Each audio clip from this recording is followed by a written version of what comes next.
नमः पार्वती पतये हर हर महा।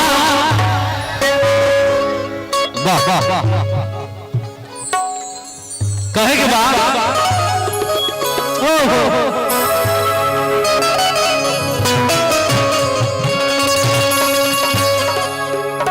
कि सबसे नीमत सहिया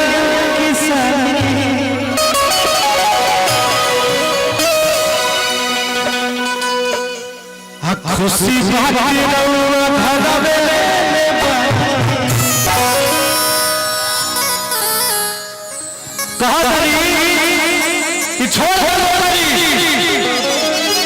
आओ है घर ही रहा दू पैसा कम कमाई हो लेकिन रोटी संग ही बैठ खाई। ए भाई हमने के ब्यास के मुंह निकले तो कैसे बजाएं जाए तनी से किनारे हो जा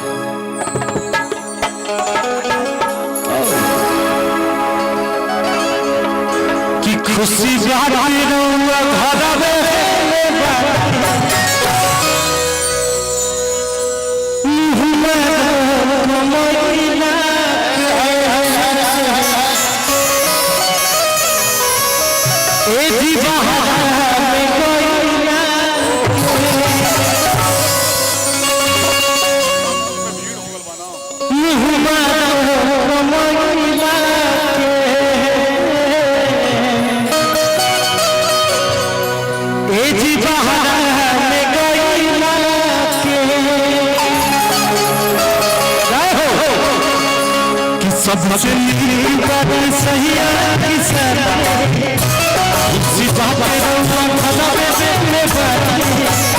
सबसे सही धन्यवाद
कहे के बाद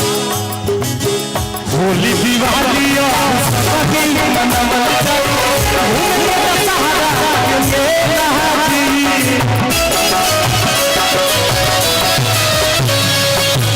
होली दिवाली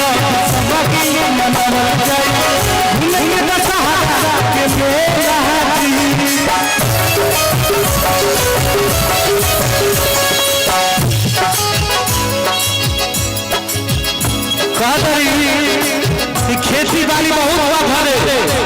बाबूजी बेचारे अकेले कर जाता खेती बाड़ी खेती बाड़ी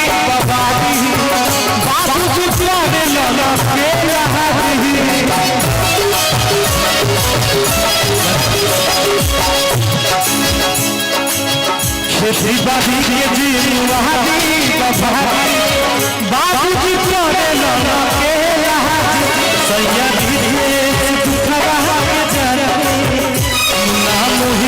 भरोसे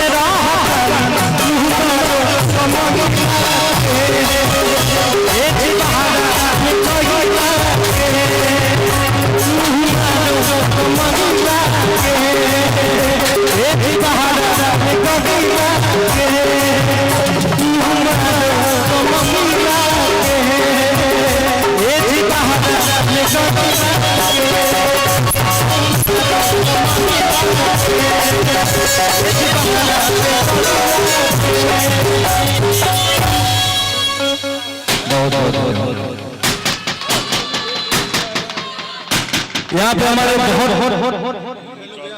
प्रिय बड़े भाई